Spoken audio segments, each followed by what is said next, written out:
Hey, everybody! Hey! Welcome to Tavern Talk. Got it right on the first go, the first one after being off for so long. Yeah, Yeah, it's been a welcome bit. back after what? Over about 2 months. Yeah, we took some time off from doing this, um, so welcome back. We've got we got a new face on here. It's the normal four, and then Bob, aka Grimbolt, is joining us. Welcome, Bob. Hey. Hello. So, and actually, since the last time we did this, Bob has actually joined the cast. So Yes. Yep. So yeah, cool. Yes, he is. Welcome He is aboard. our dwarven ranger in the party. Yes. And it's been very effective at taking things out long distance. Yes. In Or- fact, While the rest of you catch arrows. yeah. In fact, there were several kill steals that happened at 300 feet.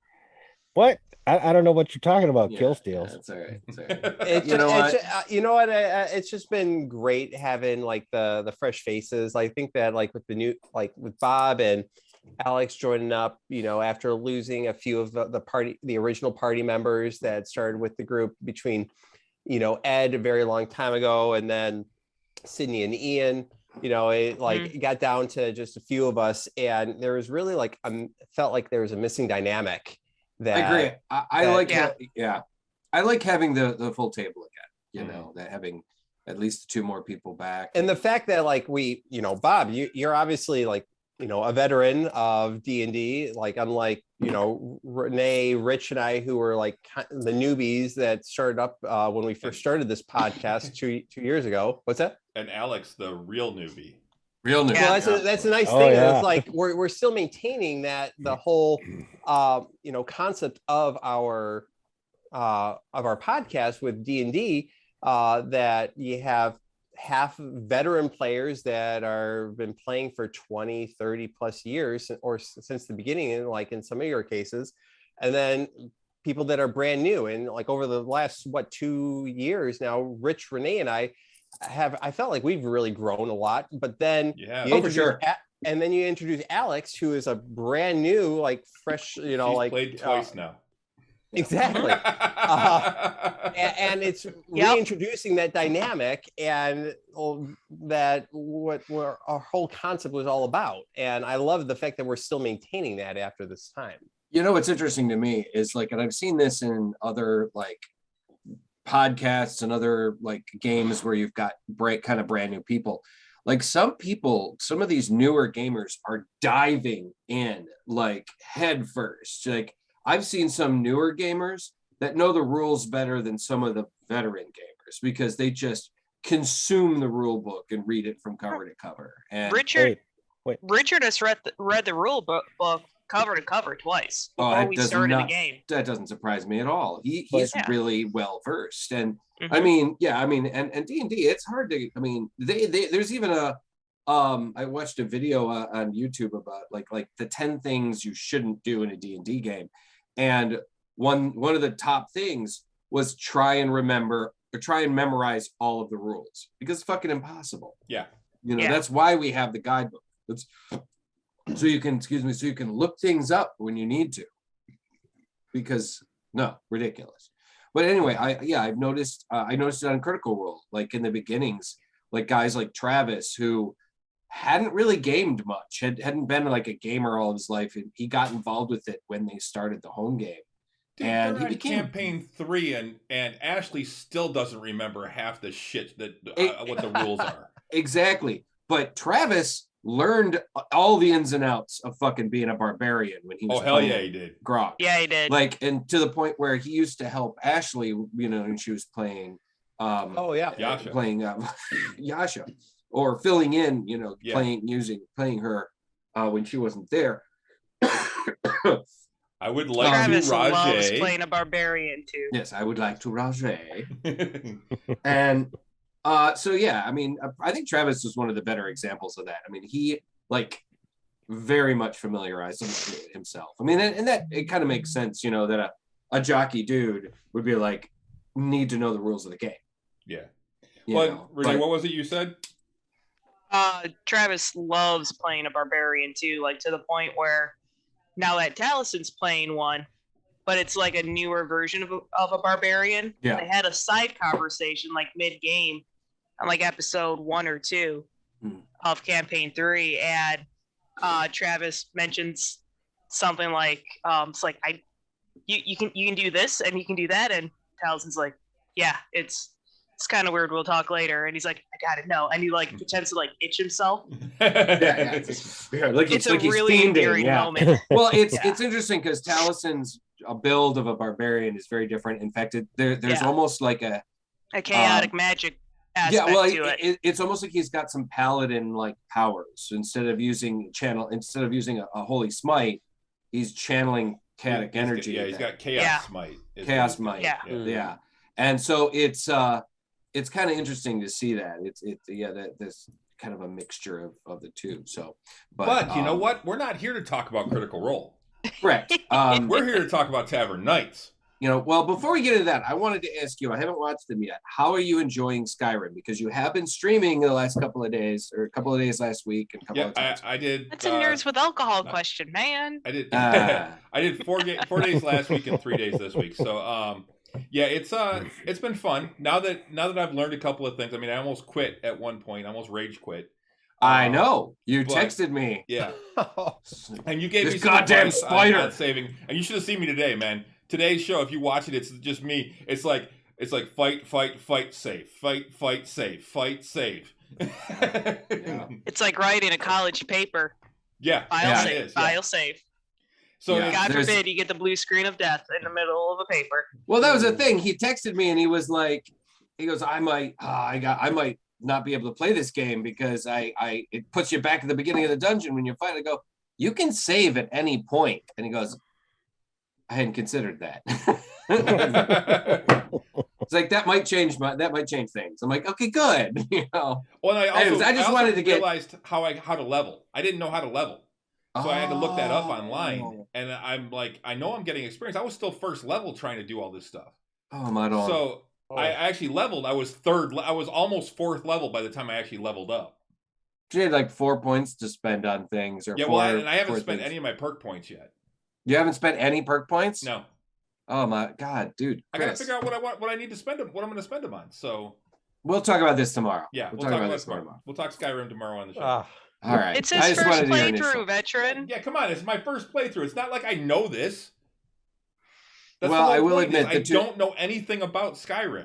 The tutorial played the game for a decade. The tutorial shows you initially like how to like fight and move. That's it. Fight and move, and then that's it. And then you kind of got to figure out from there out.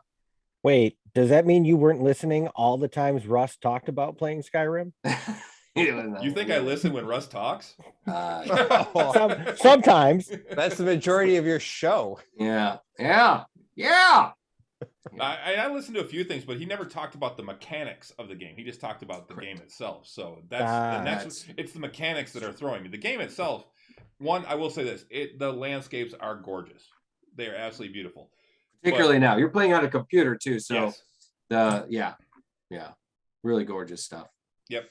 So, but anyway, yes, we are going to be talking about D&D and Tavern Knights. And we kind of mentioned this before the show, but everyone, happy would-be 100th birthday to Betty White. That's right. It is Betty White Day. Yep. It is Betty White Day. And like we were talking, with leap years, she would have made she made 100. So yeah. Happy 100th birthday to Betty White. Yep. Yeah, yes. Absolutely. I think I don't get too choked up about celebrities passing unless they have a particularly like strong connection to the things I'm passionate about. But you know what, Betty White, I'm gonna miss that lady. She was great. She was an amazing woman. Did a lot. Yeah, she really was. Yep. She was. And I mean, honestly, she left behind a legacy, a great stuff. I mean, Golden Girls still holds up today. I guarantee you watch Golden Girls, you will still crack up. And the thing is, to have someone that was so unifying in for our nation in particular to be sad that she passed. Yeah. Is saying something about what kind of person she was. Right. Yeah, I mean, have you ever heard someone say Betty White? Yeah, I can't stand her. I hate her as an actress. Right. Has anyone ever met that person? I don't think so. I don't need that negativity in my life. I feel like even hipsters, the people who hate things that everybody else loves on purpose, all love Betty White.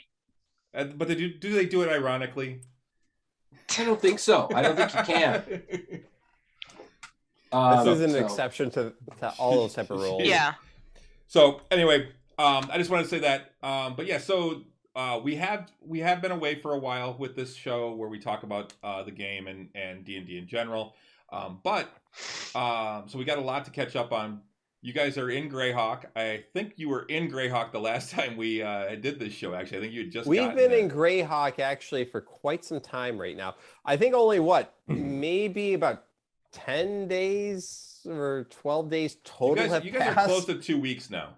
Yeah. Yeah, Okay, 2 weeks. we are about 13 to 14 days because it's been long enough to where we actually got our shit. Mm-hmm. Yeah. So Which 2 was weeks the in 10-day game, commission. we ordered. but I think it's been like 6 months. Yeah. Like overall, It's been a long time.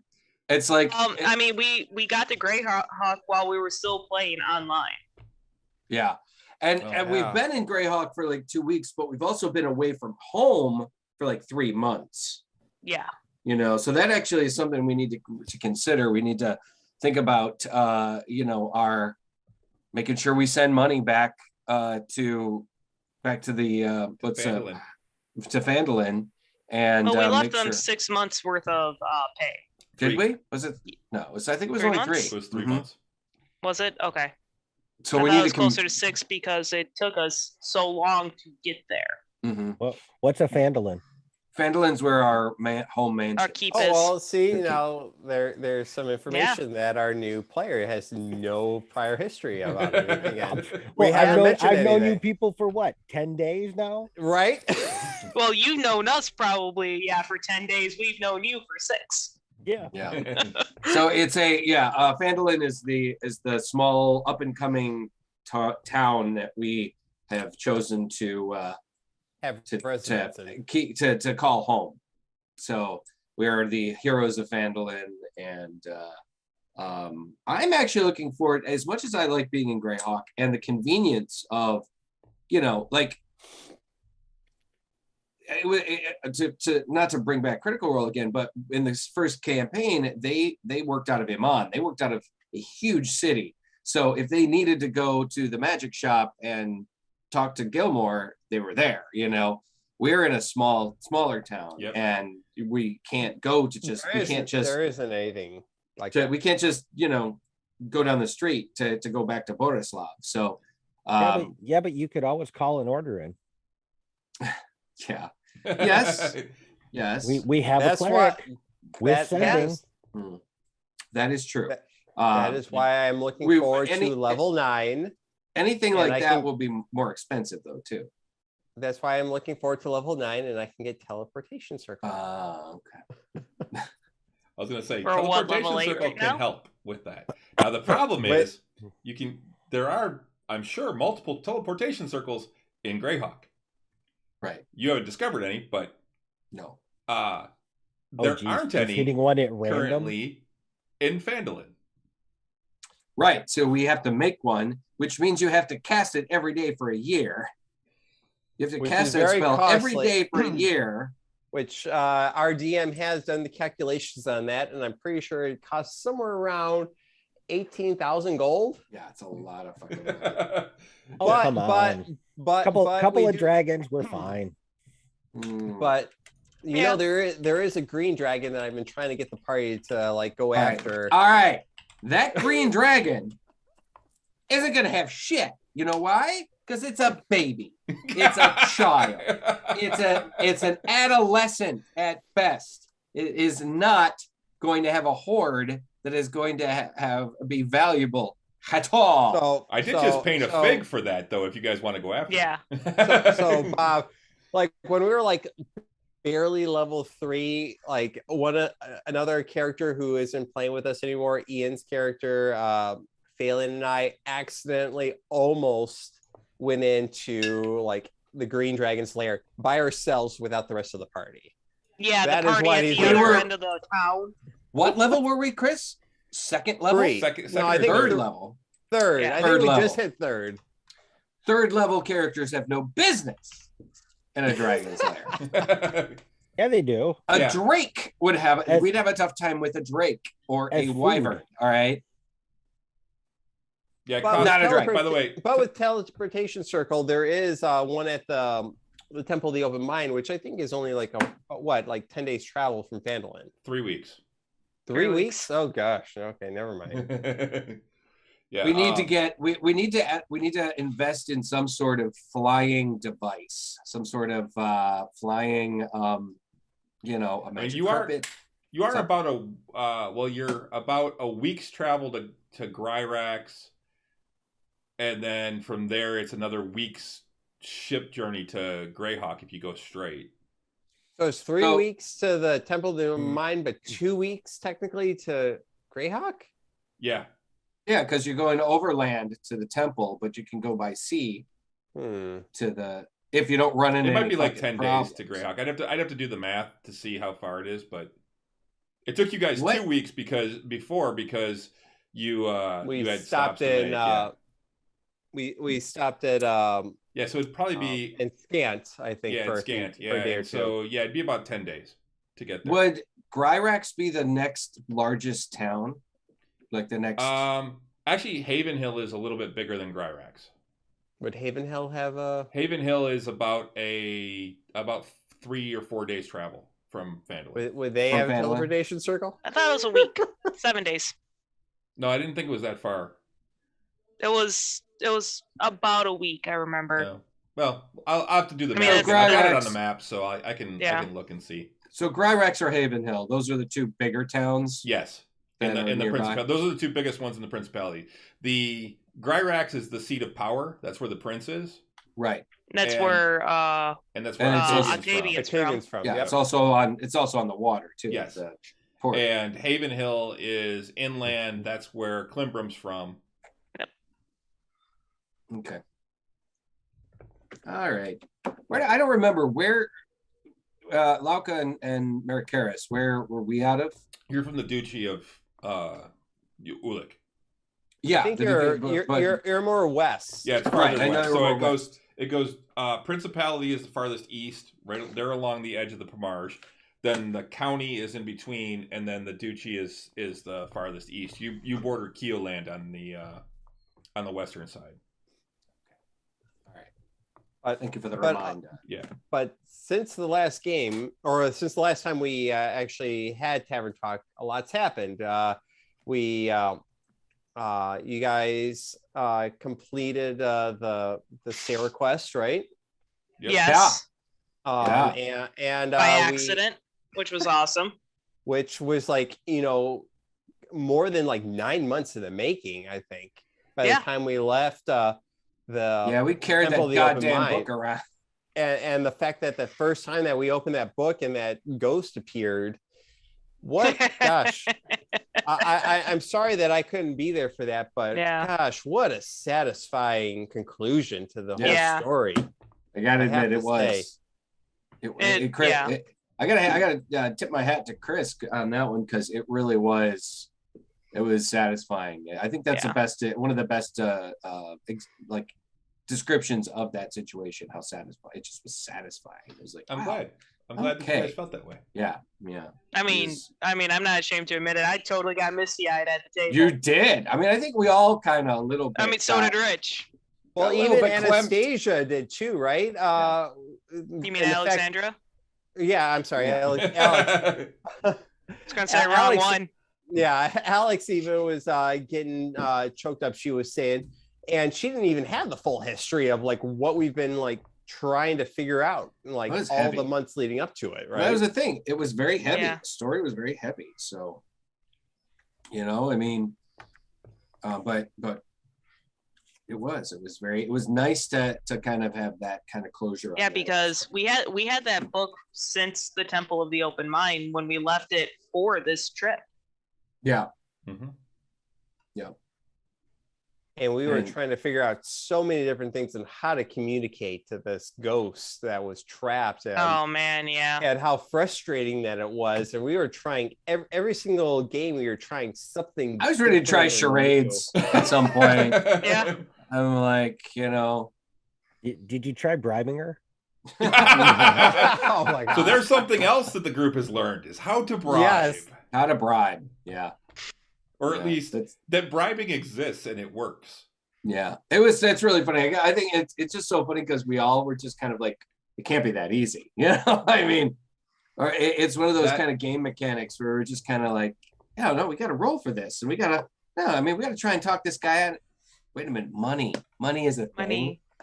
We've And- got money. And actually, I really enjoyed that particular little scene a lot because just walking in and you want to go down the sewers, you go to the Rat Catchers Guild, you talk to them, and they're like, you know, how do you do it? Well, you got to be a rat catcher and blah blah blah. And it's like, well, how much would it cost to get it?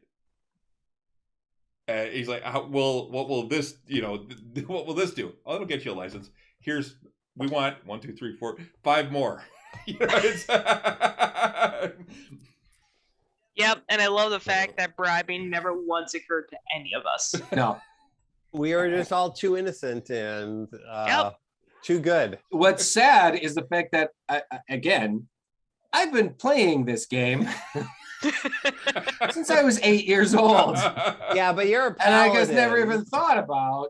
But you're you also know, a paladin. bribing the guy. I would consider you more like Merrick Harris to be more lawful good. Maybe neutral good. He's chaotic good though. He's not lawful Really? good, but still he is a I would paladin. say more neutral. Like your natural instinct wouldn't be to bribe someone. It isn't. So- I mean, it isn't, and it's not my natural instinct. And sometimes you forget that. But no, Merrick Harris is chaotic good. They didn't. I mean, they went away with that whole like you have to be lawful good to be a paladin rule a long time ago.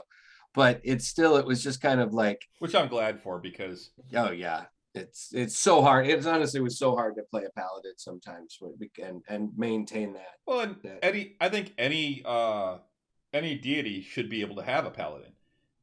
Yeah, Good, evil doesn't matter. They can still have paladins. absolutely. Those are basically just the champions of that particular religion. So Yeah. the idea of, and I mean, they used to have the anti-paladin, Yes. which I thought was kind of a dumb idea, and just that it's just make a paladin that, Yeah. you know, the powers are a little different. So, you know, modify. You don't have to be an anti-paladin. Well, now you've got the fallen paladins. you Well, know, that's which is- different though. Yeah. The fallen paladins are different because you can still, Nerul, the god of death, could have a paladin. Mhm. Now, does he do radiant damage? Probably not. It's probably going to be necrotic. But still, so you change what type of damage it is. It's easy Mhm. to change that kind of stuff. Yeah. Well, fallen. I meant more so like a fallen paladin is like an anti-paladin was a paladin that had fallen in Yeah. the old days. Now a fallen paladin is basically just a shitty fighter. They're just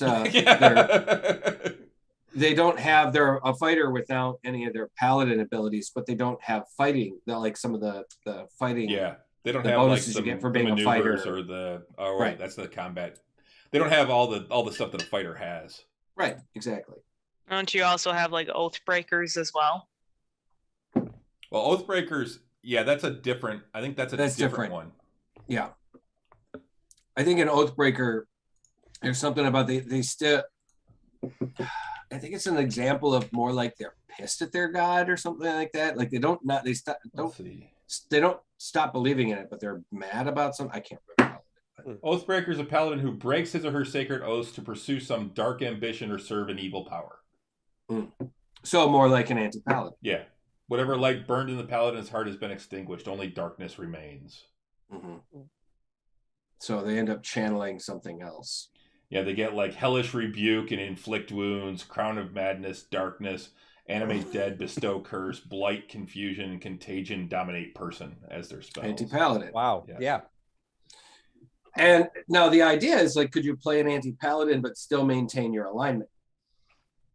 Could you still be chaotic good or or lawful neutral or whatever, and Well, I'm sure there's a still way. be Yeah. Well, in this particular instance, the Oathbreakers, that actually specifically says that they broke their oaths to pursue some dark ambition or serve an evil power. So it definitely Okay. has them going more towards the evil side. okay. But what if they started Well, off evil though? Yeah, I was just about to ask.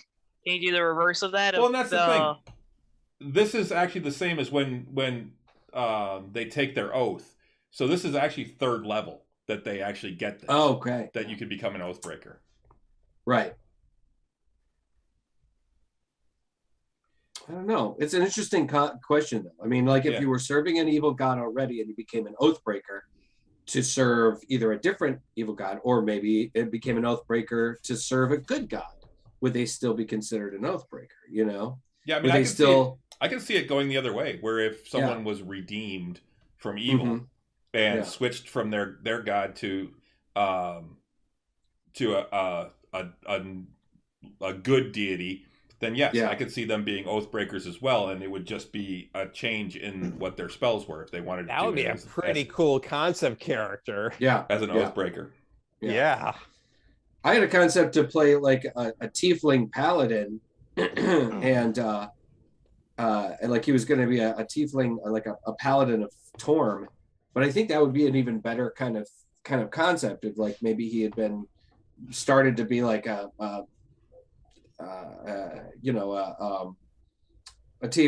paladin of some of one of the darker gods or whatever, and then kind of had a change of heart. Yeah, depending on the world, like it could be like Nerul or Vecna or one of them in Greyhawk, or in like Forgotten Realms, it could be Cyric or one of the other evil deities. Mm-hmm. Exactly. Yeah, it's a kind of a cool concept. Hey, I saw. Not to change gears real quick, but I did see this, and I think I sent this to you, Chris, on TikTok, I think it was, or YouTube or whatever. And I saw a video of this guy. He was looking up old dragon magazines, and I guess there are these old, these question and answer things where people could write in questions about the rules, about D&D rules. And one question that somebody had sent in was, if you cast this resurrection spell on a suit of dragon skin armor, would you resurrect the dragon? And according to what they wrote in, now this was back in like 92 or something like that, so we're talking second edition still. I think it was second edition. It might have been third. It was second or third that he was talking about. It was second or third edition. If you cast the resurrection spell, would you get the dragon? And the people from Dragon Magazine said, yeah, rules is written. Resurrect the dragon. Yeah, rules is written. Rules is written. It would resurrect the dragon, and it would be up to the dungeon master to determine like how old the dragon was, whatever else, or what type, because initially the guy put in a just like the first sentence and about how wild that would be, and then somebody sent back to him and said, hey, can you read the whole response? So I read the whole response in another video, and they're like, yeah, you could cast a resurrection spell on any item that was used, that was created from something that had once been living, and probably resurrect the creature. So you're thinking like a dagger made from a wyvern tail, or a sword made from the horn of an archdemon. Resurrection is a 9th level spell, so it's a pretty goddamn powerful spell. And the way the old spell worked is you didn't need the whole body. You just needed a piece. You could resurrect a skull from a guy that was 1,000 years. You could resurrect. You could chop off a finger. In fact, that was one of the things we did in the old days. Sometimes instead of trying to figure out how to carry a body back to town, you just chop off the character's finger, and then you could resurrect. You just bring him. Hey, can you bring my buddy back and resurrect him? That was second edition. So here's one thing. In 5th, they've changed it. I was just looking it up. So resurrection you only have 100 years. And true resurrection is 200 years. So there is a time limit now. Yeah, because isn't resurrection is more like a 6th level spell now, or 7th level, 7th. and then true resurrection? True resurrection is 9th. It's 9th, okay. And they have to have died for any reason except old age. Oh, okay. Okay. And it's if the creature's soul is free and willing, the creature is restored to life with all its hit points. Right, that's the other thing too. It's got to be a willing participant. But you'd think if a dragon was killed and then skinned, and then his skin was used for armor. Oh, well, he'd want to come back. Well, here's another thing. Here's even more to kind of change that whole ruling too. In 5th, the spell can even provide a new body if the original no longer exists. In which case, you must speak the creature's name. Oh. So you would have to know the dragon's name if you were to do that on Dragon's Yeah, because if you don't have a body, how are you going to call the soul back? Okay. Well, couldn't you cast like legend lore, or are those spells still around? I don't know that legend lore is. Well, legend the thing lore, is, though, legend lore is a 5th level spell in 5e. Caduceus use it quite a bit. The thing is, though, too, it's a 5th level. Certain items carry history with it. You know, if you're going to wear like armor made out of a dragon's skin, quite often there's the legend behind that armor, and you'll know that this dragon, the armor was made from the skin of, Grossenax or whatever, and there's an ancient frost dragon and that ruled over this land, or if you had a sword made from the tooth of a dragon, you're going to know what dragon that tooth came from. So, but then again, I mean, so it would probably work. It'd be better for like these higher level things that carry some kind of legend with it. But maybe, just something made out of this necklace made out of a bunch of teeth from a wolf. But it's also not like you're going to just cast that spell on somebody that has like dragon scale armor on to have a dragon show up. It takes an hour to cast. Yeah, it's a ritual spell. It's not one of those things where you could just kind of do in combat. I mean, not normally. So you might cast it on a guy you've been chasing for 40 years, and you still have his skull, just so you can kill him again. How long? I mean, that's that's expensive, like revenge. But yeah, sure. I know. Hey, you casting resurrection ain't cheap. You don't know how deeply a dwarf can hate somebody until you've chased somebody for 40 years. So resurrection, the true resurrection, the material components are a sprinkle of holy water and diamonds worth at least 25,000 gold pieces, which the spell consumes. Well, because regular resurrection is 5,000. Unless if you have the wish spell, which you don't have to worry about material components. Yeah, but doesn't wish cost you a year of your life? No.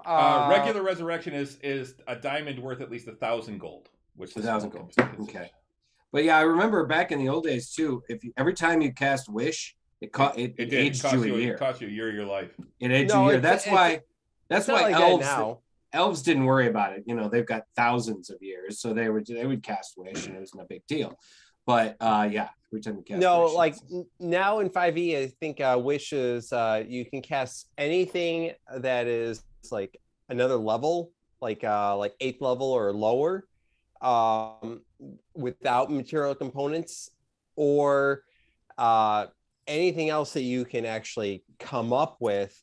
But if you're to do it that way, then I think there's like a 25 or 33% chance that you can never cast it again.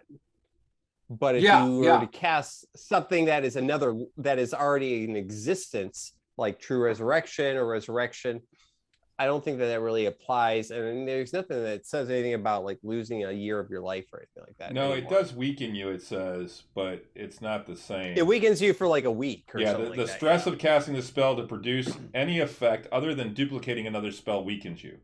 After enduring that stress, each time you cast a spell until you finish a long rest, you take 1d10 necrotic damage per level of that spell. Wow. The damage can't be reduced or prevented in any way. In addition, your strength drops to 3 if it isn't 3 or lower already for 2d4 days. For each of those days that you spend resting and doing nothing more than light activity, your remaining recovery time decreases by 2 days. Finally, there's a 33% chance that you are unable to cast Wish ever again if you suffer this stress. Yeah. So, but if you were to, but that's only if you were to like cast it in a way that like you're not duplicating a spell, Right? Like if you were to just come up with something completely out of like, completely out of like out of the blue, like out of your own imagination. If you're duplicating a spell, then you don't suffer that particular stress. Yeah. Well, it's like what happened in the in Dalen's Closet. I mean, I don't want to say too much because I think Chris hasn't seen it, but the epilogue to this Vox Machina story, you know, Scanlan casts Wish, and I will say that, you know, he ends up rolling the dice and he's like, "Oh, that was my last wish."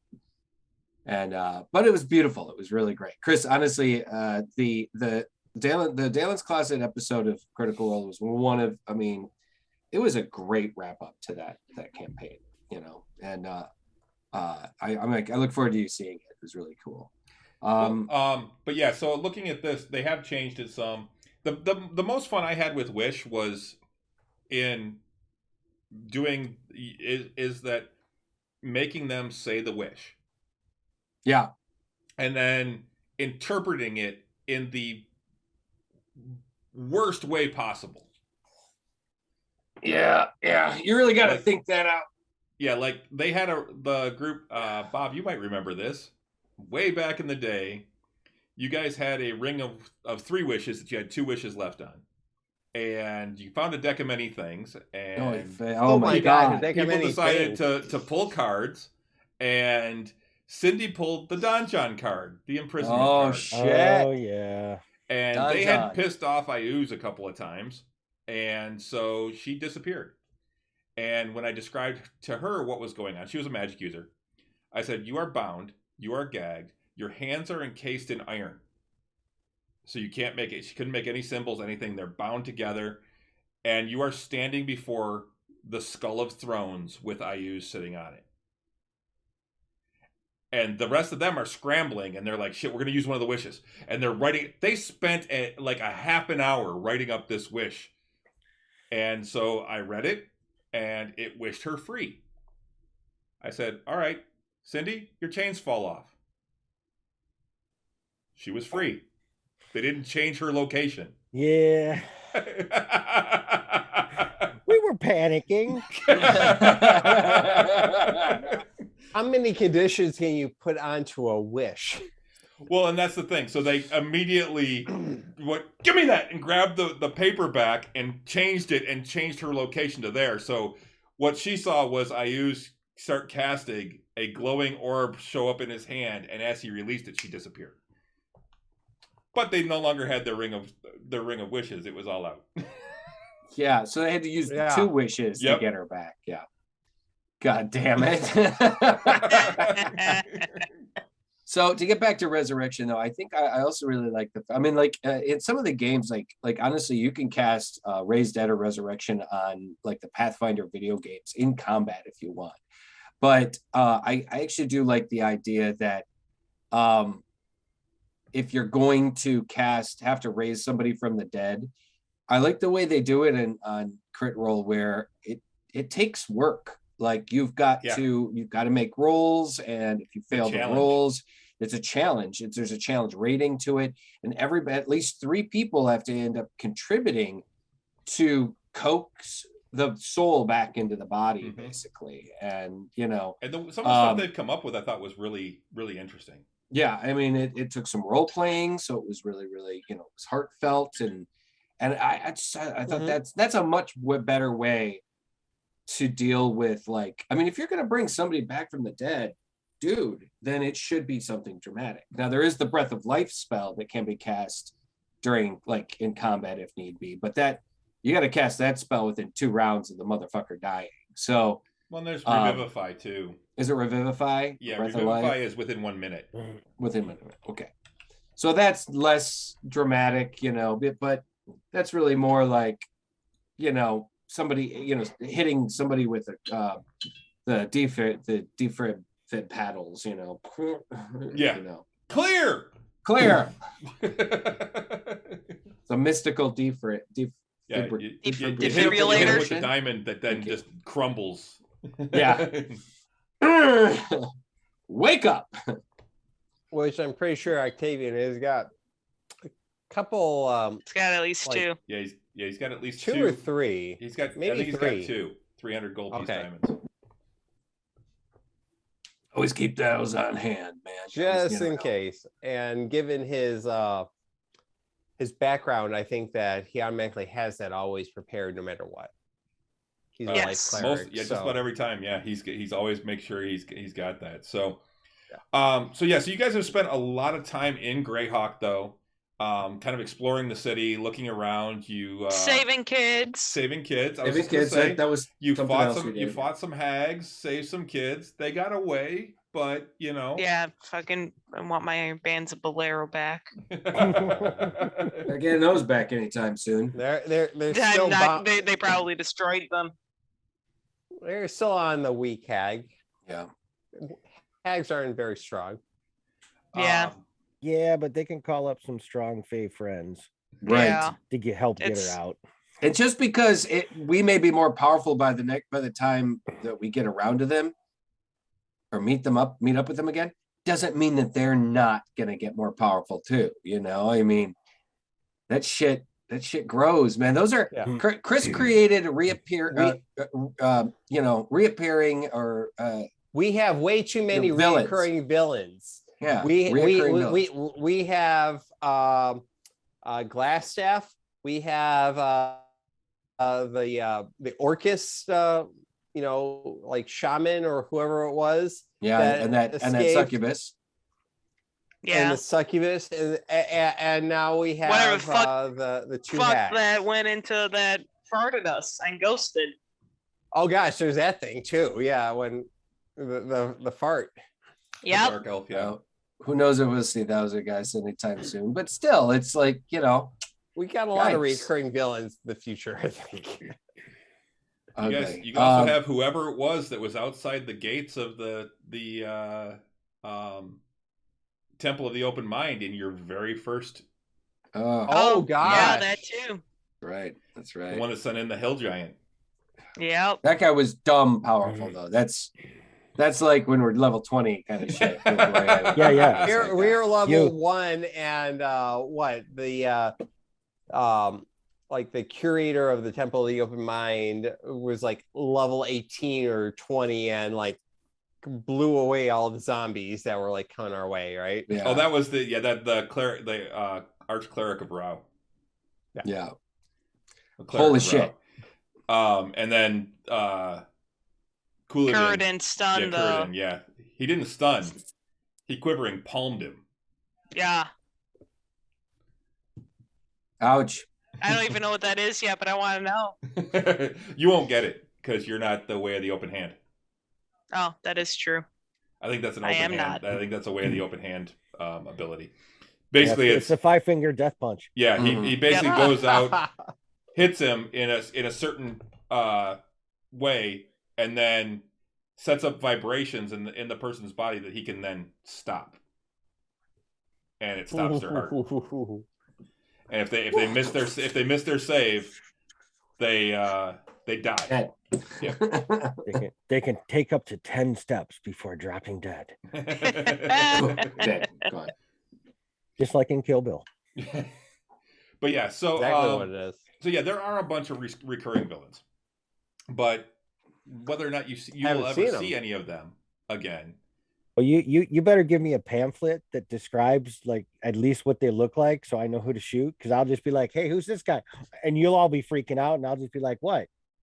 I'm not supposed to talk to him? I don't know who he is." Shoot him. Yep.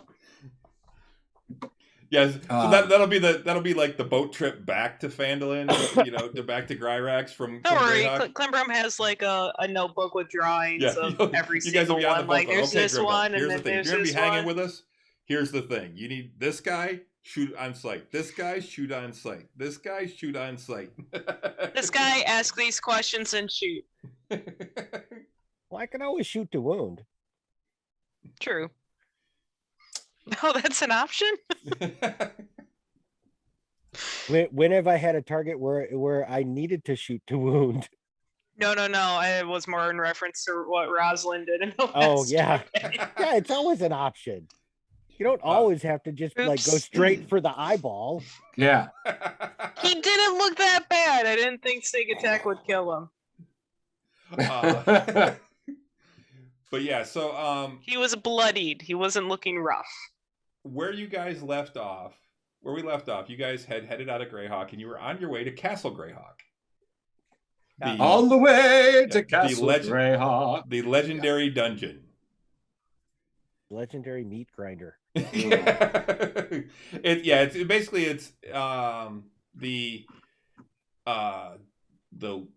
World of Greyhawk's version of Undermountain is really what it is. There are endless levels if you really wanted. It's not quite as big as Undermountain.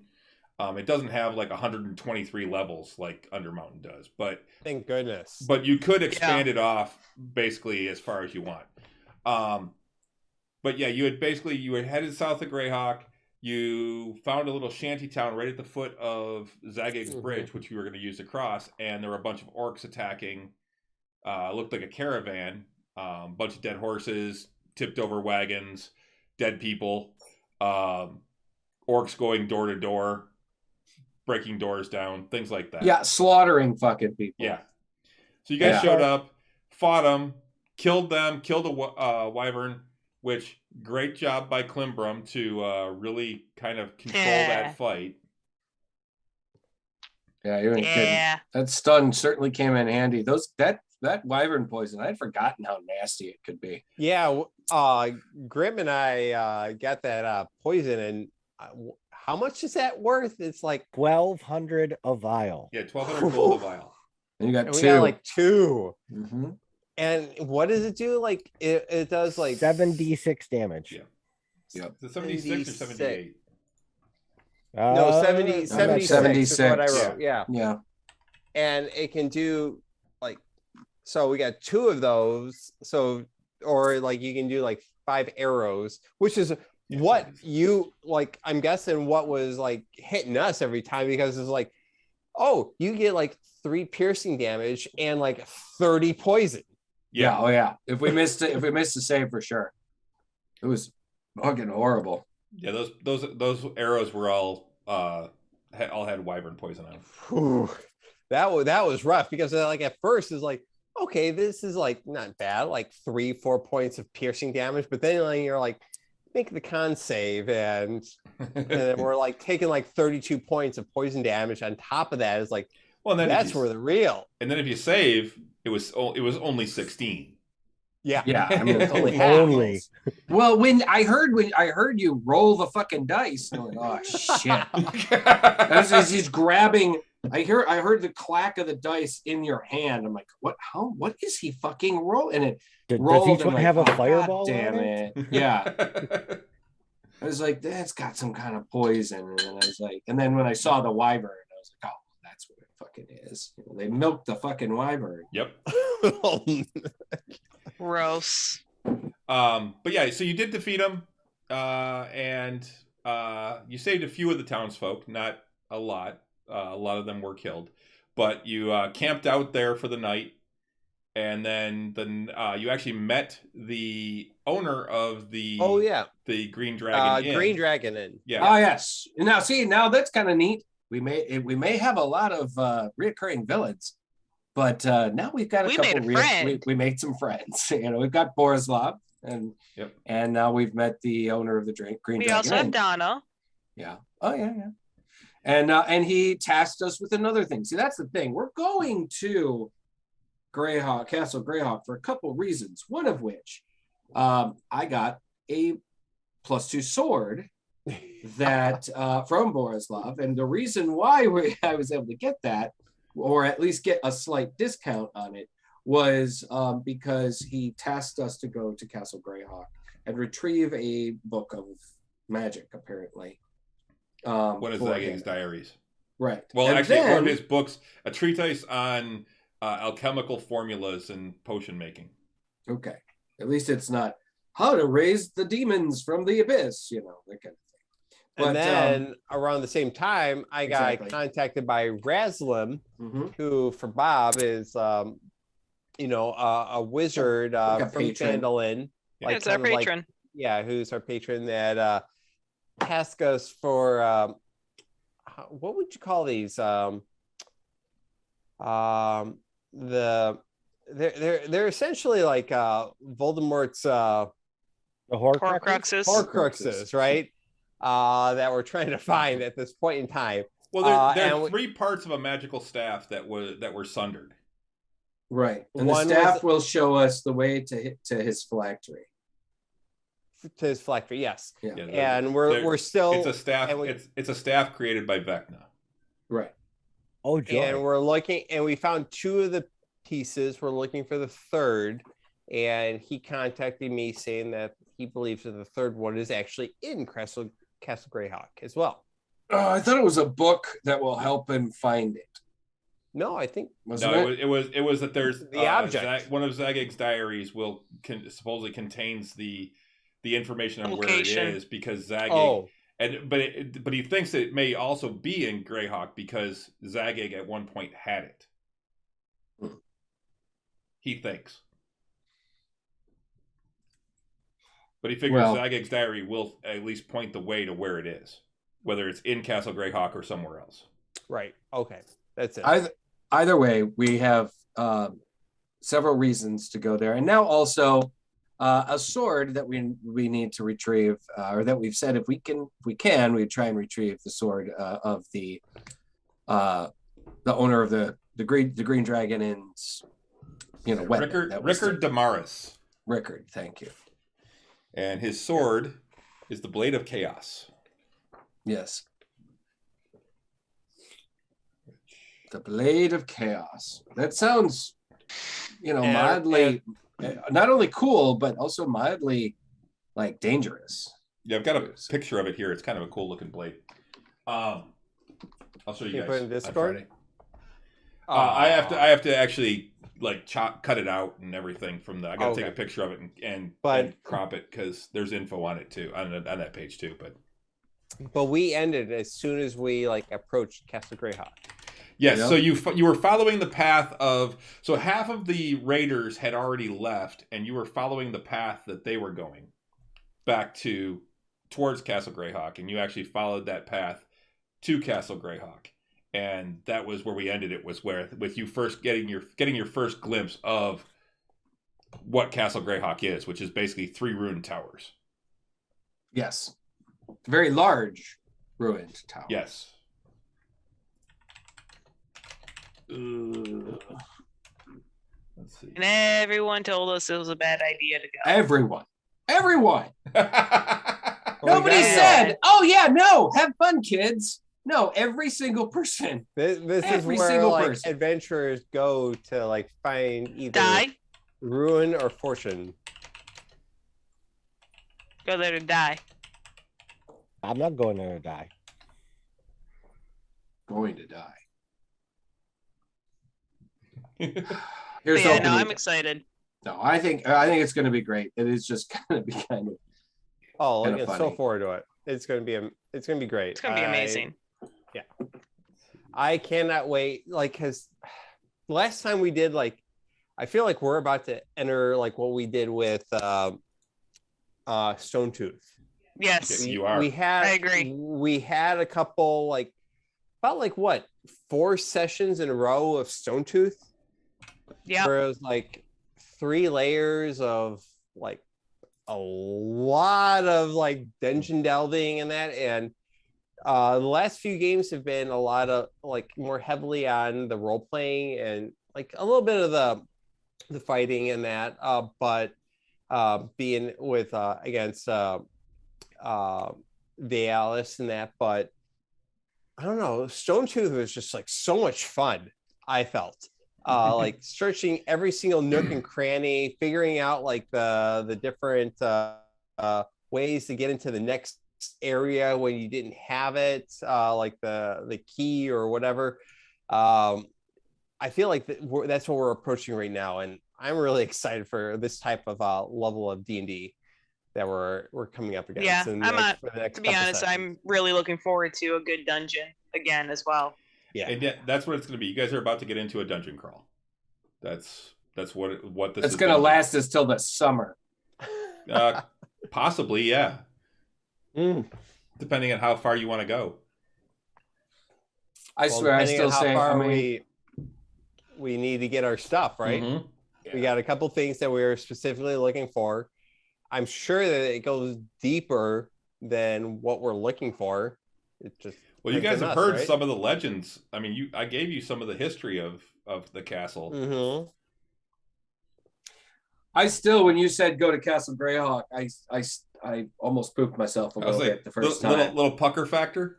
Yeah, because I mean, like I remember the old Castle Greyhawk module that was like really thick back in the day, back when modules were like a magazine, and this one was like a bound paperback book, and it was the humorous. Yeah, it was kind of goofy. It was meant to be kind of silly and funny. Really? But it was also extremely difficult.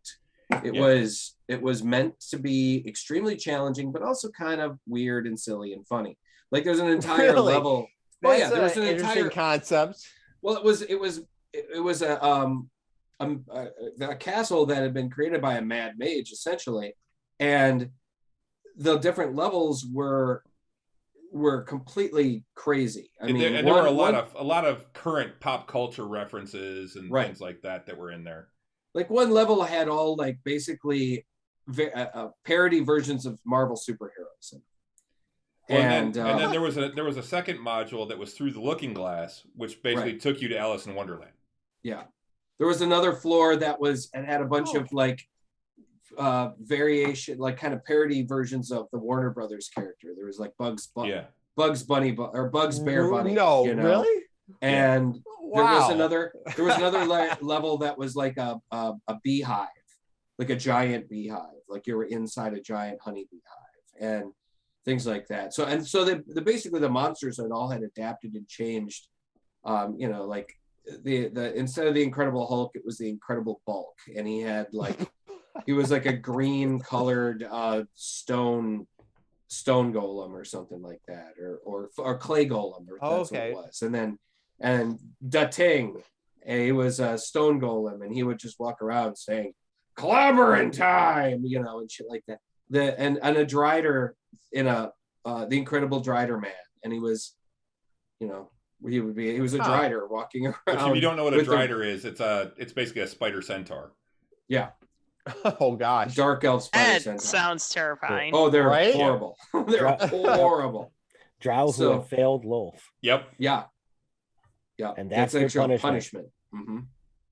So anyway, when you first said that, I was like, there's no fucking way. Because it's also a massive dungeon. It's the kind of thing that you gain 5 levels in by the time you're done. Oh. And wow. Yeah. And I was just like, there's no way we're doing that. And then when you did say, well, we're not doing that, I was like, oh God, okay, thank you. Because as much as interesting as that would be, and it's nuts, yeah. Yeah. Instead, you got the Ruins of Greyhawk. The Ruins of Greyhawk. Expedition to the Ruins of Greyhawk. Mm-hmm.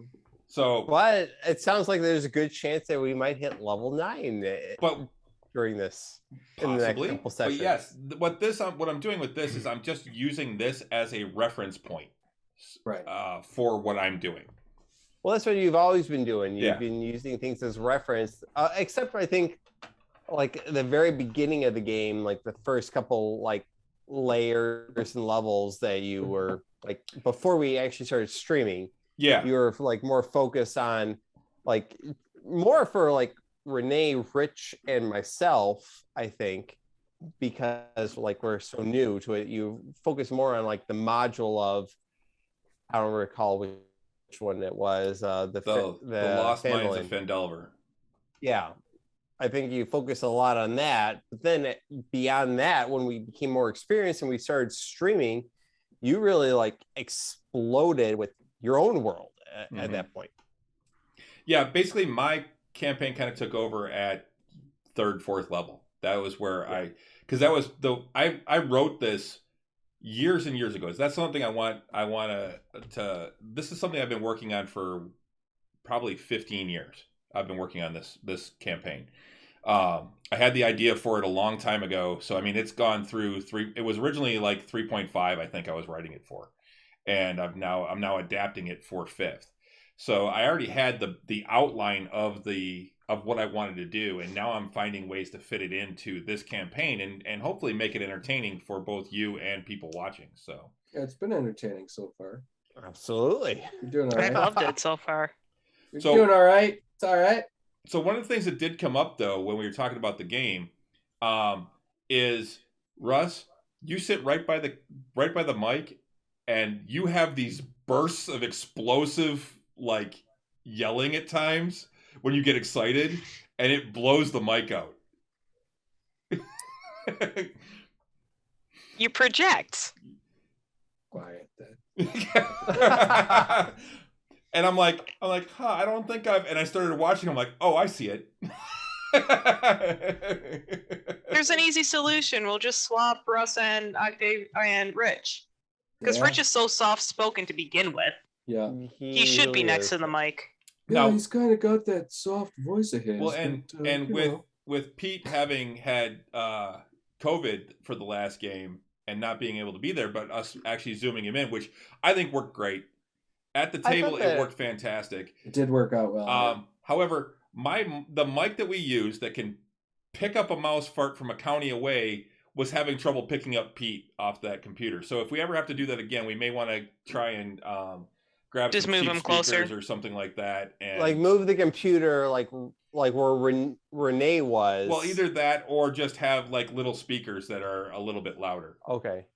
Like, cause I was listening to a little bit of it, and I could hear myself at some points, but more when I was like more excited and projecting rather than speaking in general. Like the moment where like, oh, fireball counter spell, and like you can definitely hear that point in time, like where I was like getting really excited and like projecting myself. But in general conversation, it was difficult to hear me, I remember.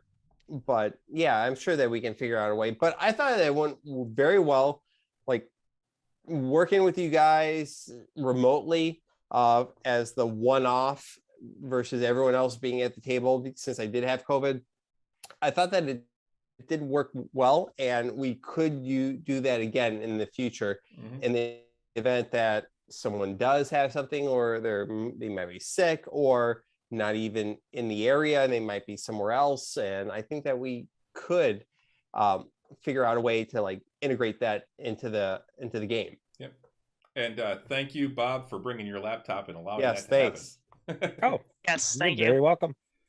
But yeah, Russ, I don't want to kill your enthusiasm. I was just my saying, energy. What's that? My energy. Your energy. I don't want to quash that. Quash it's just that? you did blow out the mic a couple of times.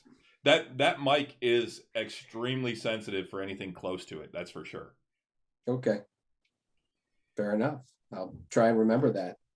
And I'm glad you were able to hear us all right, Pete, after we swapped out the camera too, because that was when we went to the actual camera and started using the mic on the actual camera instead of the mic on the computer.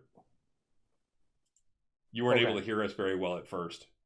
That's right. Yes. Sorry, you just everything just kind of froze up for me just a moment ago. Oh, so yeah, you've been freezing up a little bit every once in a while, but hasn't been bad. But yeah, so overall though, I really enjoyed it. I'm still loving this campaign. I'm having a blast. I think Bob and Alexandra have been great additions. I'm happy that the group is back to 6. That's the other thing. You guys also during this last thing, I don't know if it was within when we had the last Tavern Knights or not, but Phelan and Lauka have been kidnapped. Oh, that's right. Yeah. Yeah. And The last time we talked about it on one of the last Tavern Nights of that it's hard to not metagame of the fact that we know that these players aren't coming back in real life, Mm-hmm. but like in the game, our friends were kidnapped, and it's hard to like. Well, we can push that one to the side. That can be on the back burner while we do this other shit, because we know those players aren't coming back. Mm-hmm. But at the same time, Especially, like like- in game, Yep. yeah, in game, our friends have been kidnapped, especially and we like, need to go find them. especially with We the don't know fact that they're not with the coming back. relationship you had with Lauka and Yeah, Yes. with the relationship that Marikaris has with Lauka. yeah. Yeah, I mean, it's hard. Phelan, I can see everyone going, I don't. He's a bard. He just disappeared. He Well, Yeah. Bards are replaceable. We can just. Get there's a another one. part of me Yeah, we'll that get a new one. there's a part of me that thinks that Marikaris would have just said, fuck it, and left to go after her to try and find her. Like to disappear. You're like, I gotta go and find my friend that I've known since childhood. But so I'm having a little difficulty with that because I really think that's kind of what he would have done. I mean, the same Klimbrum time- too. At the same time, he doesn't know where to go. We have no idea where she's gone, where she could have been spirited away to anywhere. Yeah, So she he's was- kind of like waiting on pins and needles. And I've been trying to play him like he's trying to distract himself Mhm. Yeah. from you the guys- idea that he doesn't know where one of his best friends is and is waiting for word. He's to find distracting out where himself they right now. Yeah. I Yeah, have a feeling that once we hit once we get fifth level spells, a certain Octavian can start scrying on our friends to figure out exactly where they are, and then we can fulfill that side quest and bring it to closure. Well, and that's the Because, thing. like, You guys have been told that they were put on a ship, and that's but it. it's one of 3 ships. They don't know which one. There were 3 ships that left that day, and it was on one And of they those went ships. they went in various directions, I think. Complete opposite directions from one another. One went north, one went to the Sea Princes, and one went to Keeland, I think. Well, we need to figure out where they are because otherwise Marikaris is going to start, riding around town busting heads trying to find You're the one- some answers. And who wanted to get your +2 sword and go into the Castle of Greyhawk? Yeah, because Big deal. it's either that or he just sits twiddling his thumbs Well, and trying to figure out where the and fuck his friend that's is. the other thing. Euchariah has tried sending to Laucum a couple of times. That's right. Yeah. And I've just gotten muffles essentially in Yeah. return. Hasn't really gotten any sort of response. That's what And I'm we've saying, never received a sending. Yeah, that's what I'm Right. saying. Scrying. Once we hit a particular level, and Octavian should be able to do scrying, we can learn a little bit more about where they're at and where to go next. But Yeah, That- I'm looking that, forward. that To, particular. I'm looking forward to seeing how you guys do things over the next several levels. So, I got a lot of stuff planned. I'm looking forward to level 9 because that's when we get another bump on our attacks. Yeah, you get And, You do. I do. Proficiency yeah. bonus. You get we get 5th level spells for the spellcasters. yeah. Ninth is another big bump. It's like 5th. 5th is a big bump for everyone. You get 3rd level spells. You get the bump in your proficiency, and then 9th is the next one. I get to Do you get move do you get faster. do you get Oh, wait. proficiency at 9th Yeah. or is it 10th? 9th, I think. Oh, I get Really? yeah. I get a small thing, but not much at 9th. I don't get squat at 9th. Oh yeah. 9th. Proficiency bonus is it for a ranger. Yeah, Yeah. I think that's No, about it for me proficient- too. Just a proficiency bonus. Oh, we do get it at 9th. Oh, Yeah. Okay. Yeah, 9th. 9th is proficiency bonus. Oh. Yeah, that's a big deal. Yeah. Yeah. I get to move along vertical surfaces and across liquids on my turn without Oh, and failing. Marikaris, Nice. you get 3rd level spells too. Oh, that'd be nice. My 3rd level Paladin Spells. I already have my 5th level spells picked out. Again, Bob, you get 3rd level spells too. Yeah, I mean, if I get them, then Yeah. he gets them. Paladins and Rangers have a similar build, honestly. So yeah, you don't get any special abilities or anything like that, but you get 2 3rd level spell slots.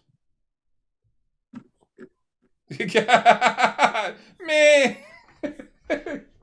At 10th level, I really get screwed. What, Natural Explorer improvement, hide in plain sight? Hide in plain sight. It sounds really awesome, especially if you played, 3rd edition or 3.5, but then you read it and you go, what? It takes me a minute. And then if I do anything, I have to take another minute to redo my camouflage. Yeah, 1 minute creating camouflage for yourself. You must have access to fresh mud, dirt, plants, soot, and other naturally occurring materials with which to create your camouflage. Once you are camouflaged in this way, you can try and hide by pressing yourself up against a solid surface such as a tree or wall that is at least as tall and wide as you are. You get a plus 10 bonus to stealth checks as long as you remain there without moving or taking actions. So it's basically the same as invisibility, because invisibility now, no matter what you do, if you do anything while you're invisible, you lose invisibility. But you can still move. Unless it's greater invisibility. Yeah, that's true. Greater invisibility is different. It takes me a whole combat, 10 rounds. Yeah. To slather mud on myself and then, and then if I do anything at all, if I sneeze, I got to redo it.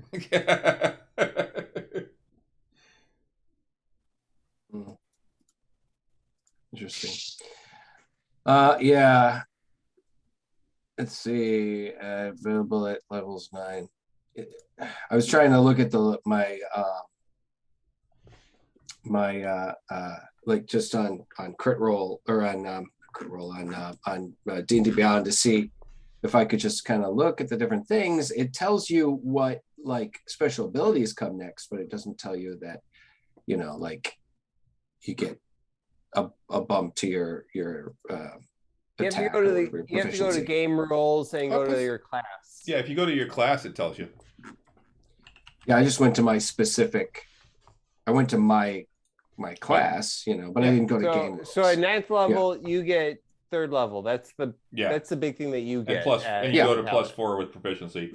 At 10th, you get Aura of Courage. At 11th, you get Improved Divine Smite. Yep, I found it.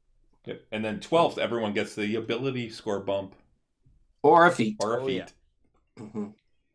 So yeah, I didn't take at 8th. I took a feat. I didn't take an ability score bump because my ability scores are pretty choice to start with. Yeah, they are. We're so far away from hitting 12 level. I don't even talk about it right now. Oh, come on. You were talking about 8th level at like 4th. Hey.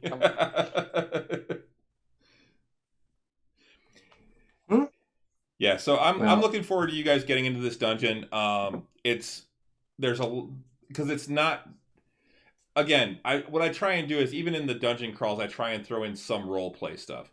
Like in the one of the ones I thought was cool was when you guys went into Wave Echo Cave and you ran into that spectator and Euchariah basically told him to go home. Yeah.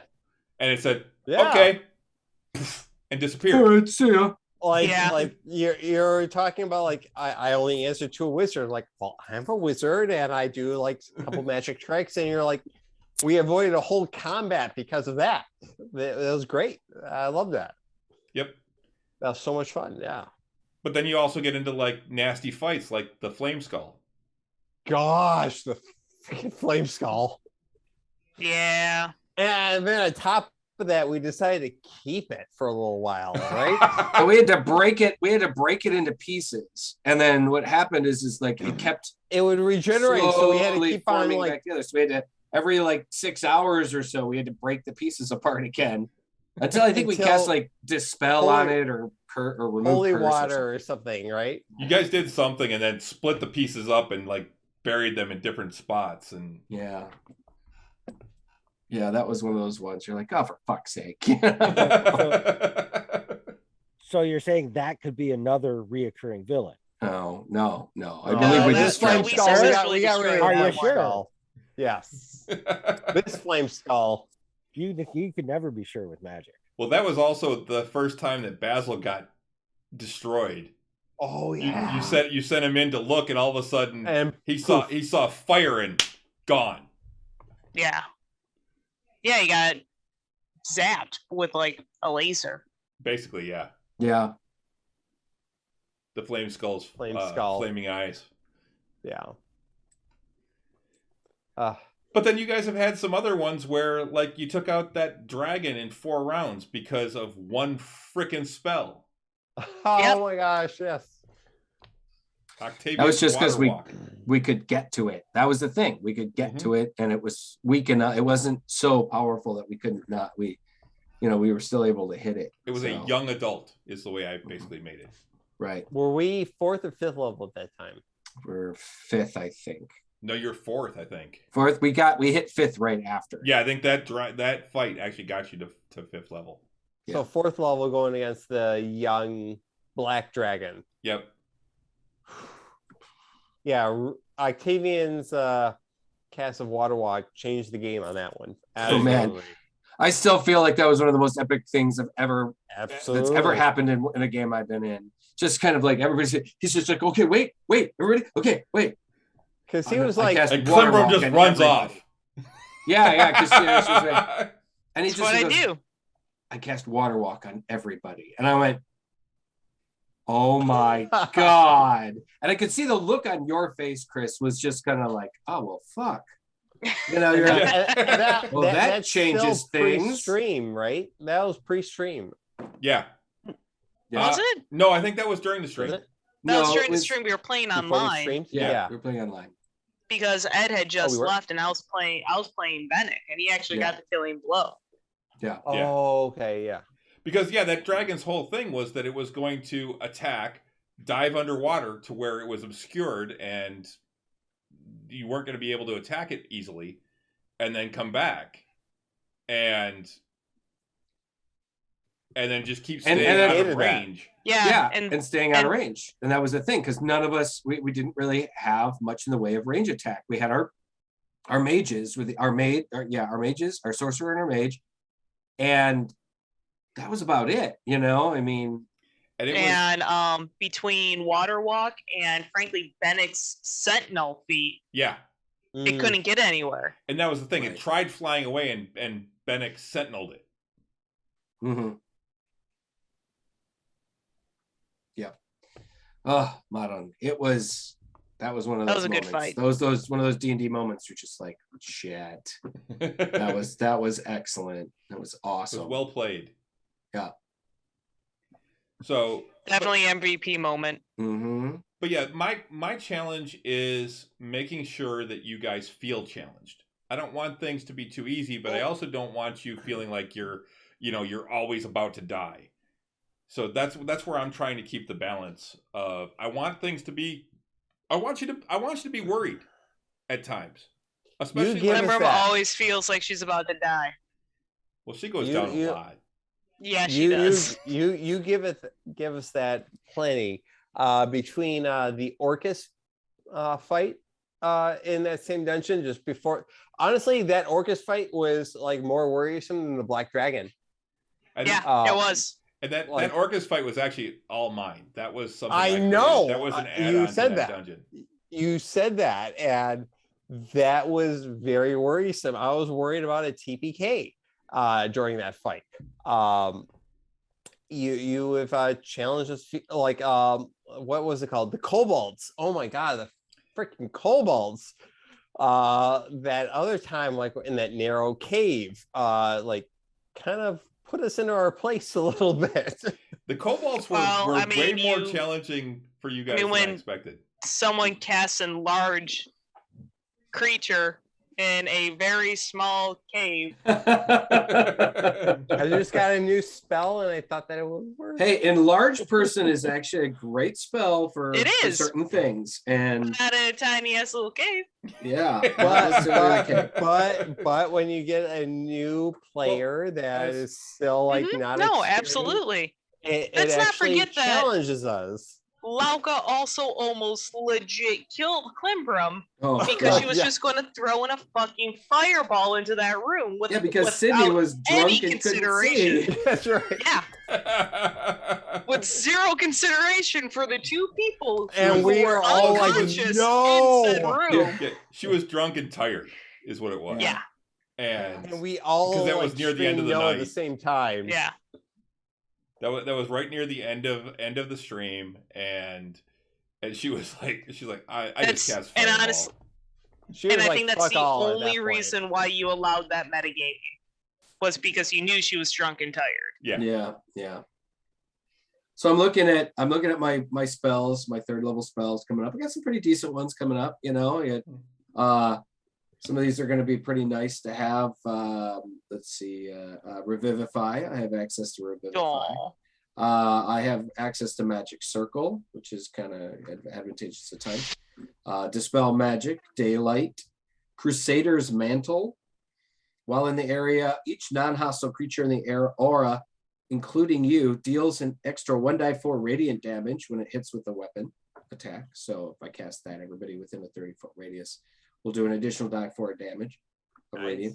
Create Food and Water, Blinding Smite, which is kind of nice. Aura Vitality. I can, as a bonus action for that minute, I can heal somebody for 2d6 hit points as a bonus for that entire minute that it's up. So some good spells, but I'm looking at the 4th level spells, which I've got a while before I get to that. I think that's like 11th or 12th level. I do come across Find Greater Steed. 13th. 13? Yikes. Oof. So Find Greater Steed. I can cast the spell, and instead of summoning Clamor as a horse, I can summon him as a Pegasus. Oh, that'd be cool. Nice. Now, not only is it particularly powerful, a Pegasus has an intelligence of 10. Ooh. Oh my god, he would be Smart. smarter than He would be Phelan. smarter than Phelan. And probably would be able to speak. So he'd have 7d10 plus 21 hit points. I mean, Clamor's only got like 24 hit points. He's not, I mean, for a warhorse, that's not bad, but That's pretty good. But this guy, not only would he fly, 18 strength, 15 dex, 16 con, 10 intelligence, 15 wisdom, and 13 charisma. Wisdom's on par with Klimbrum's. Yeah, that would be my fucking mount, you know? I mean, I'm like, holy shit, that's cool. It gives you the option of a griffin, a pegasus, a peryton, a dire wolf, a rhino. Oh, that's a dwarf Or- paladin's dream. Oh yeah, I was gonna say, Right? that's a dwarf paladin right there. Right. Or a saber-toothed tiger. The creature has the statistics provided in the monster manual for the chosen form, and it's cool because it gives you can just hover over it and it pulls it up, the link. The stats provided in the monster manual for the chosen form, though it is a celestial, a fae, or a fiend, your choice, instead of its normal creature type. Additionally, if it has an intelligence score of 5 or lower, its intelligence becomes 6. I mean, Clamor's got an intelligence of 6. And it gains the ability to understand one language of your choice that you speak. You control the mount in combat, while the mount is within 1 mile of you. You can communicate with it telepathically. While mounted on it, you can make any spell you cast that targets only you also target the mount. The mount disappears temporarily when it drops to 0 hit points, or when you dismiss it as an action. Casting the spell again resummons the bonded mount with all of its hit points restored and any conditions removed. You can't have more than 1 mount bonded by this spell or find steed at the same time. As an action, you can release a mount from its bond, causing it to disappear permanently. Whenever the mount disappears, it leaves behind any objects it was wearing or carrying. So I would have to, release Clamor, but then I could just kind of resummon him as a Pegasus, and that would be pretty fucking awesome. That would be. And I could get around a lot faster too. Yeah. We got to get something. We got to get something to Dryrax quick. I've got it. No problem. How do we get to Dryrax? As the crow flies. Cool. Anyway, I just thought that was just kind of funny. That is cool. 10. You got a little ways before you can do that, though.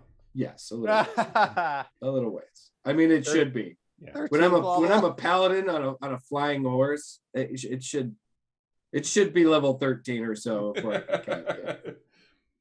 Now though, all I can picture is you guys running into a dwarf on a rhino. Oh gosh. Nah.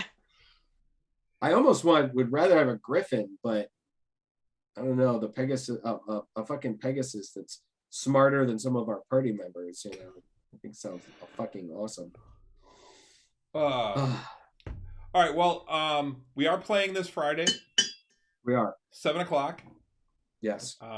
We should probably start wrapping things up here. No, 7:30. 7:30, yes. 7:30. 7 o'clock for you, Russ.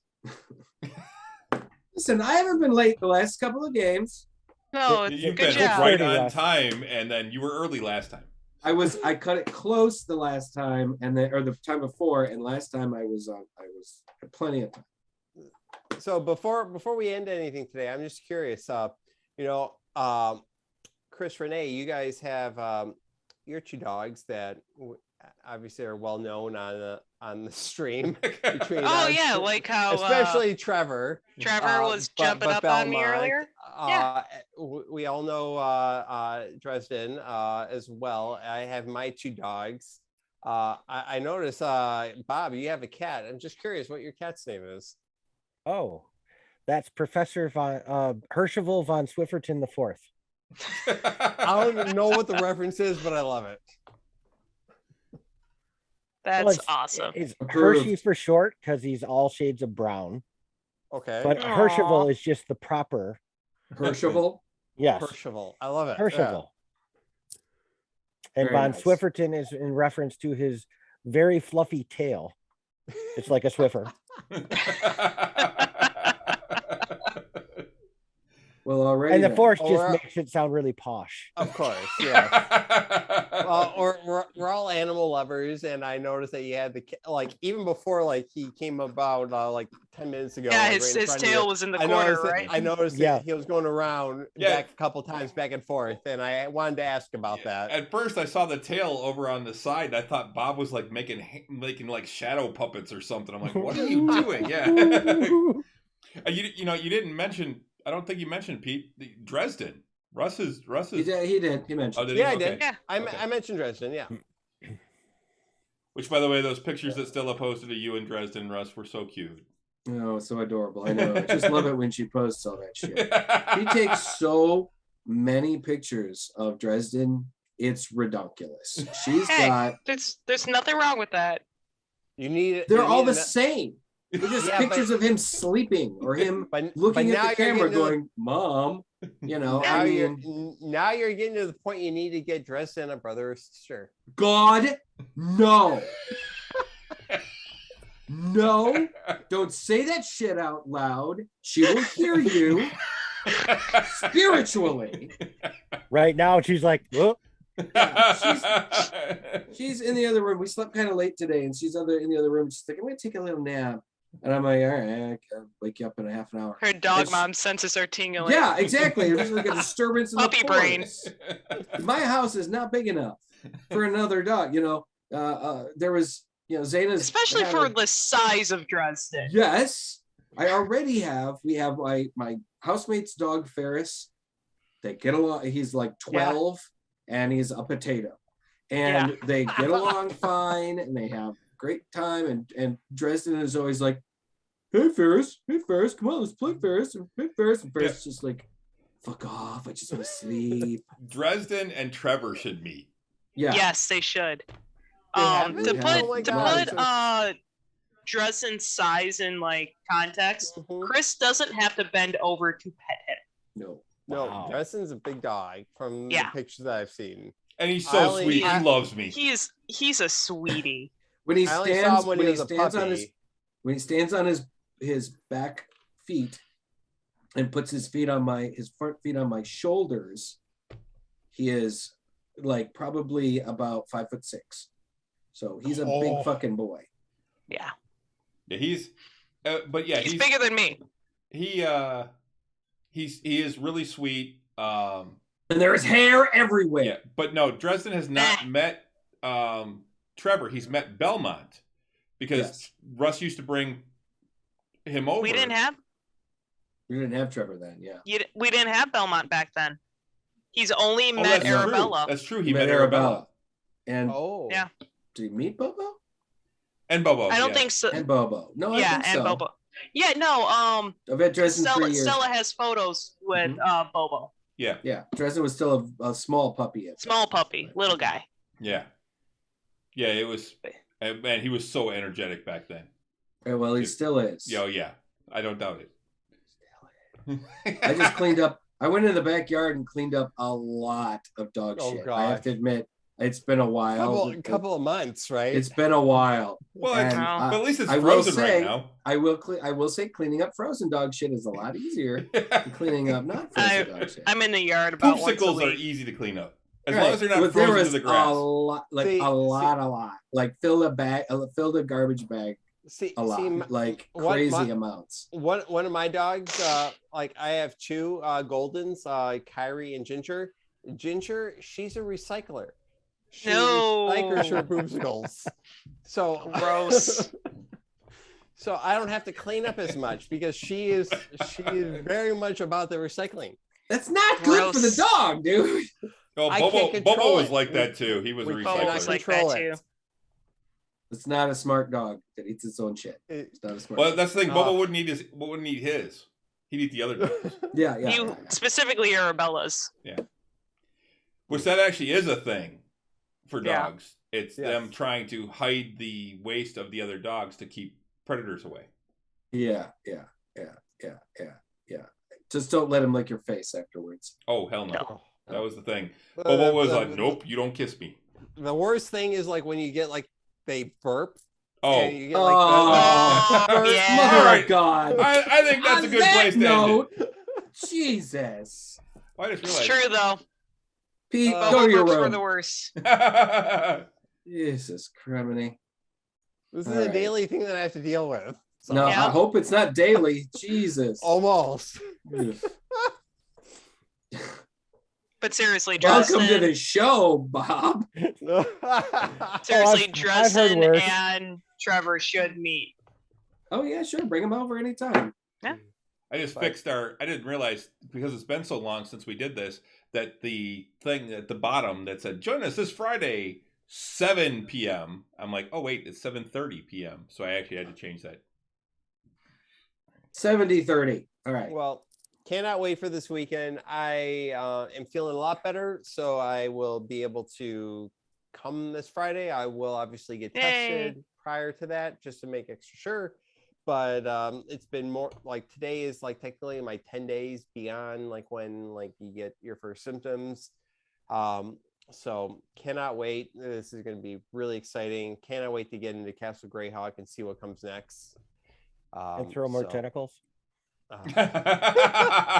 You thought you were going to go the show. That was the other thing. We didn't even talk about that. We'll have to talk about that next time. So the Euchariah's patron. No. Euchariah, Tentacle Master. DJ Tentacle. Here you come. We have White Snake and Tentacle Man. White Snake. So, all right. Well, I think we need to wrap things up, guys. We've been going for about an hour and a half. So, yeah. Let's do it. Close it up. So, Russ and I will be back tomorrow night, 8:00 for Nerds with Alcohol. Should be a good time. We got lots to talk about. We got 2 episodes of Boba Fett to talk about. Yep. Yes, I just finished up the last episode of Boba Fett. Been great. We've got and we have the We have the Peacemaker to talk about as Yes, well. I need to watch that still. I haven't started Peacemaker yet. But I do need to watch Well, it. I did try and watch. It's 3 episodes released. Yeah. Try and watch at least the first one. Yeah, I will do that. I did start watching Hit Monkey, so I figure we can start talking about that too. I've watched like the first 2 episodes of that. As have I. It's actually better than I thought it was going to be. Yeah, me too. Me too. So we can talk about lots of stuff to talk about. Exactly. So I've got some other small things. Yep. And, thanks a lot for coming out tonight, guys. Thank you to anyone that stopped by to say hi or to join us. There wasn't a lot of chat, but there normally isn't, and this is the first time we're doing this. Didn't really have a lot of ramp up for this one, so. But yeah, I'm going to continue streaming Skyrim. So I'll be back on tomorrow morning, probably around 10. And then from there, I don't know. Wednesday, I got to move it because I've got a dentist appointment in the morning. So I may do it earlier or later in the day. I'm not sure yet. So we'll see. But it will be up on our Twitch channel for anyone that wants to watch it afterwards. I am enjoying it. I'm getting better at it. Just from sheer practice. Although the whole encumbrance thing that you were talking about, Russ, that is definitely a thing. And I'm like, and what's funny is if you decide to drop a bunch of things, you just fucking throw them everywhere. It's yeah. Yeah, it's seriously like, fuck this shit. Eventually you can find like items that can increase your carrying capacity. And yeah, I heard usually there's like a skill or something you can get that'll increase it too, or something. No, every time you up your stamina, every time you increase your stamina, I think it is either your strength or stamina, you get 5 more pounds you can carry. Okay. So, but you can find rings or gauntlets that'll increase your carrying capacity like 2025. Yeah, maybe that's what it was there was something that said everyone wants this one thing, get it as soon as you can because it increases your carry capacity. I will usually carry a ring on me that increases the carrying capacity so that when you get to a point where you're suddenly encumbered, you just put on that ring and at least it'll give you an extra 20 pounds so that you can at least run and or fast travel to get somewhere. And so you can sell stuff or unload. So there's a lot. What I think is great is that it shows you like, silver sword, value 100, and you go to sell it, it's 53. Like, that's not what the value said. No, that's the value according to your persuasion. So, okay. Yeah, and how much you can sell or what you can sell things at. So, there's so many things. It's huge. The game is. Yeah, that game is so intense. Massive. It's there's so much going on. But anyway, yeah. So remember, you can follow us on most of the social medias. We are on Facebook, Nerds with Alcohol Show, Twitter at Drinking Nerds, Instagram Drinking Nerds. I actually meant to post a picture. We actually had a magic day on Saturday. A couple of Rich came over, and so did our friend Martin, and the 3 of us played Magic: The Gathering Commander, which I had never played before, and it was a lot of fun. So, but yeah, you can follow us on all those. Like I said, we'll be back. Russ and I will be back tomorrow night, and then all of us will be back on Friday at 7:30 for Tavern Knights, the next D&D game. So the TPK. Stop. Not this episode, maybe next episode. As you guys get more into the dungeon, it may take you a little while to get into the dungeon before you get to the TPK. But cool. I got a lot of printing to do. At least now we have a rogue that we can tie a rope to and toss down the hallways to find the traps. Yep. Yeah, wizards are too valuable to do that too. Well, I was the closest thing to a rogue for the longest time, and I was not very good at it. You and me. I tripped all the traps and took all the brunt force of them. Yeah, especially if there were goblins involved. You just GTFO right out there into a trap and collapse a ceiling on you. Euchariah Trap Springer. Yep. That's his last name. Well, that's actually Bob's character in Jake's game. That's his last name, is Trap Springer. Mike Kendrick. Really? Yeah, it's Kendrick. Is it really? Oh, great. Nice. Which is the equivalent of a halfling in Kryn. Pretty much. Yeah. they're a little different, but that's basically what they are, as they're halflings. The Kender, Yeah. they're sort of like halflings. They're like a cross an elf with a halfling type of. Yeah, honestly, originally in the first 2 editions of Dungeons and Dragons, halflings looked like hobbits. Yeah. They were hobbits. They were fucking hobbits. But then when third edition came, the hair feet. Right. When third edition came around, they were required to change the look of halflings because the Tolkien estate basically complained that TSR and Dungeons and Dragons never had permission to depict their characters of halflings, their character race of halflings to look like hobbits. And so instead, in third, like I said, in third edition, the halfling became much more like a tiny elf. Well, yes and no. They still had they just split there were 2 races of halflings then. There were the stouts and the hair feet. They could still have hairy feet. They just couldn't look chubby. They couldn't look round and chubby like. But yet they still did. The stouts a lot. Like if you look in the player's handbook in the third edition and 3.5 players. Well, there's a picture of one that's very slim, yes, but if you read the descriptions of most of the halflings, like Regis from the Drizzt Do'Urden books, he's a fucking hobbit. Yeah, well, that's the thing. They couldn't be depicted as such for the most part. Most of the time in the drawings, I mean, I think they still slipped through. From what I read, it was like, nope, TSR had, which still had, or Wizards of the Coast, I think they might have had it by third edition, bought it by third edition. They were like kind of told that they had to, that's one of the reasons why, the main reason why the halflings started looking more like Kender. Oh yeah, because it's almost like the Kender was. So.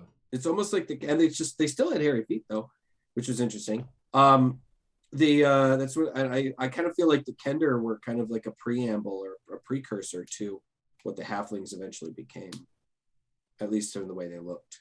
Mm. Well, Kender are a little taller, and they're a little taller, and they've got the kleptomania. Usually in the ponytail, they almost always have a top knot. So, kind of a cultural thing. But anyway, let's wrap things up. So, yeah. Thanks a lot. Thanks again, guys. We're doing the fucking Midwest goodbye. On this. 2 hours now. Stand around by the car. Yep. Or just at the door. I remember hand on the handle. Well, I remember Russ coming over to my ex-wife's house to watch Buffy or Angel or both when they were on, and he'd go to leave, and it would be an hour. We would just be standing at the door. Yeah, he would be on the porch. We'd be standing there with the door open, talking with him for like a half an hour to an hour, easy every time. And we're like, Russ, go home. Well, just me, man. It was your ex and you. That's kind of how I feel like talking to you guys at the end of the night when we do D&D on Fridays. Oh yeah. When it's Rich even and I worse leaving, for us because we're siblings. Yeah, when like Rich and me, particularly with Renee, we cannot fucking leave. I feel. Yeah, that's why sometimes I'm just like, guys, I'm peacing out. I gotta go. I gotta eat. Just get out. Just get the fuck out. What was it? It was either Bob or Rich, I think, that pointed out that they watched our last episode, or someone pointed out that they watched the last episode and said, me. "Yeah, it was a solid 25 to 30 minutes after the show that we just sat around bullshitting that while things were still recording and just talked about shit." Yeah, that's us, all right. All right. I think that's cool. I think it's cool that we sit around and talk, and that's part of the show as well. So it is. Yeah, it should be. Yep. It's because that's part of D&D. Yep, it is. It's a social aspect. It's the social aspect of it. It's a social game. Yep. We don't just show up, roll dice, and leave. That's the joy of Dungeons & Dragons. Yep. So, all right. Well, everybody have a good night. See you all on Friday. So I'll see you tomorrow, Russ. And so I think until then, everybody have a good night. Good night. Good night. Good night.